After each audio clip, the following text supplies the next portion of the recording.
For years, Donald Trump operated by one rule: strike first, destabilize the room, and let uncertainty do the negotiating. Tariffs became weapons. Public confrontations became pressure tactics. Chaos wasn't a side effect, it was the strategy. And across the world, it worked. Leaders recalculated. Governments folded. Deals were reshaped not by strength, but by exhaustion. Most chose compliance over conflict. But Canada didn't. Canada didn't flinch. Mark Carney didn't bend. And now, the consequences of that decision are coming into focus. Across North America and beyond, officials, investors, and policymakers are realizing something unexpected. Trump's pressure campaign against Canada didn't work, and Carney's strategy has quietly become a blueprint for resisting political coercion. The Canada, U.S. relationship is now entering one of its most volatile chapters in modern history. For generations, the two countries functioned as a single economic engine, building products together, sharing supply chains, and designing entire industries around trust, coordination, and mutual reliance. That integration was once seen as an advantage. Now, it's increasingly viewed as exposure. America First has replaced partnership. National interest has replaced coordination. And decades of trust have quietly given way to calculation, caution, and guarded diplomacy. What's your honest take of how things have changed between the first Trump term and the current Trump term? Yeah, they've definitely changed. I think everybody sees that. I think there is a level of unpredictability that people see. It was in the first term, and I think it's greater now.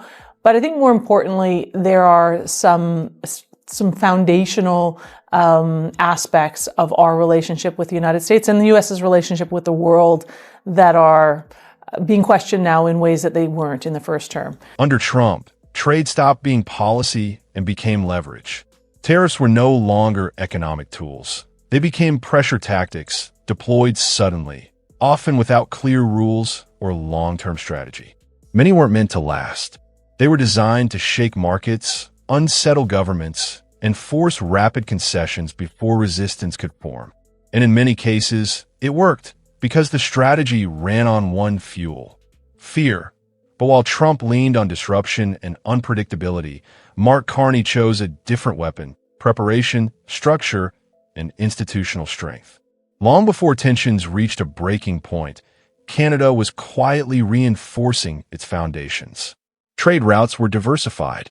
Domestic infrastructure was strengthened. Supply chains were secured. Regulatory systems were modernized. Institutional resilience became strategy, not theory. So when pressure arrived, Canada didn't panic. It didn't scramble. It stayed steady, confident, and strategically aligned. That stability wasn't luck.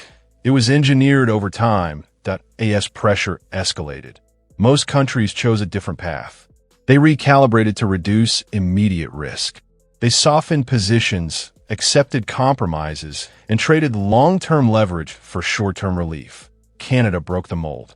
It stood firm, defended critical interests, and refused to trade long-term goals for temporary calm. Even under relentless pressure, the country maintained its trade framework with the United States. Markets stayed open. Investments kept flowing. Supply chains kept moving. The collapse that many predicted never came, because fear and intimidation alone weren't enough. And I think that Canada has been correct in calling him out on not backing down on certain things. We are the only country that hasn't really embraced everything and given him the deal that he wants. And we still have the world's best trade deal with the United States, with USMCA. And so there's a lot to be learned about what's going on, what Carney's trying to do behind the scenes. And I think that's what Europeans are looking at right now, especially to see how Trump reacts to Carney, how he reacts to his speech in Davos. It feels as though Carney has punched the shark in the nose, and now everyone's waiting to see when the shark is going to come back and try and bite him. What happened between Canada and the United States is now being studied worldwide. Governments, investors, and trade negotiators are watching closely, analyzing how Canada withstood sustained pressure without triggering conflict, how it secured access without yielding, and how it protected sovereignty without closing itself off. Canada's response has become a benchmark in modern economic diplomacy, not for the headlines it made, but for the results it delivered. One of the lasting impacts of Trump's strategy has been the slow erosion of institutional trust. Trust is the backbone of modern trade and diplomacy. Once it falters, businesses hesitate, allies diversify, and partnerships grow fragile. Canada has adapted. It now engages with the United States through a lens of realism, caution, and strategic calculation, not blind confidence. This shift marks a permanent structural change in how the relationship is navigated. Do you think the Canada-US relationship can recover? I know Canadians sitting at home are so concerned about what's going on in this country. You must hear that all the time. I think the Canada-US relationship has changed and will not go back to what it was, at least for a very long time, if ever. Trump's pressure campaign went far beyond tariffs and trade disputes. Political signals were sent. Internal divisions were quietly stoked. Domestic debates were amplified, all designed to test Canada's unity and increase uncertainty. But Canada didn't react emotionally. It leaned on institutions, legal frameworks, and diplomatic channels.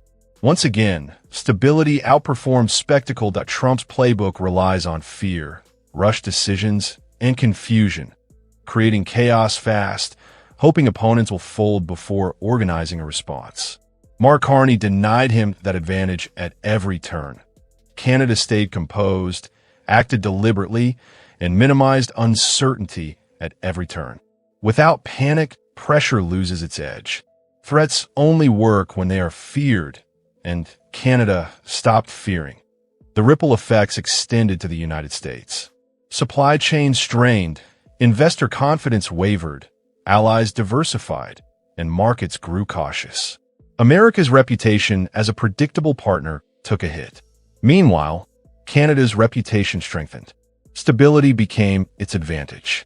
Reliability became its currency. The old relationship hasn't vanished. It has evolved. Canada no longer relies on assumptions of automatic goodwill. It now operates on calculation, preparation, and institutional strength. A more mature, resilient form of partnership has emerged, forged directly from sustained pressure. This isn't just a story about tariffs or trade deals. It's about power, strategy, and institutional resilience. Donald Trump believed pressure would force compliance, but Canada proved that true strength lies in steady resolve. Instead of submission, it sparked resistance. Trump believed intimidation would secure control, but it fostered independence instead. Mark Carney didn't confront Trump head-on. He relied on preparation, patience, and strong institutions. Canada didn't shout, threaten, or escalate. It stayed focused, disciplined, and unwavering. Now, governments around the world are studying this approach. They're learning that true leadership doesn't require chaos. It requires credibility, coherence, and long-term planning. Trump weakened one of the world's most respected bilateral relationships. He eroded trust and lost influence. In the end, he achieved the opposite of what he intended. When the pressure failed, Canada remained standing, and Trump stood alone. For a clear, fact-driven look at how Canada handles pressure, interference, and global power dynamics, subscribe to Canada Great. Like, share, and stay informed.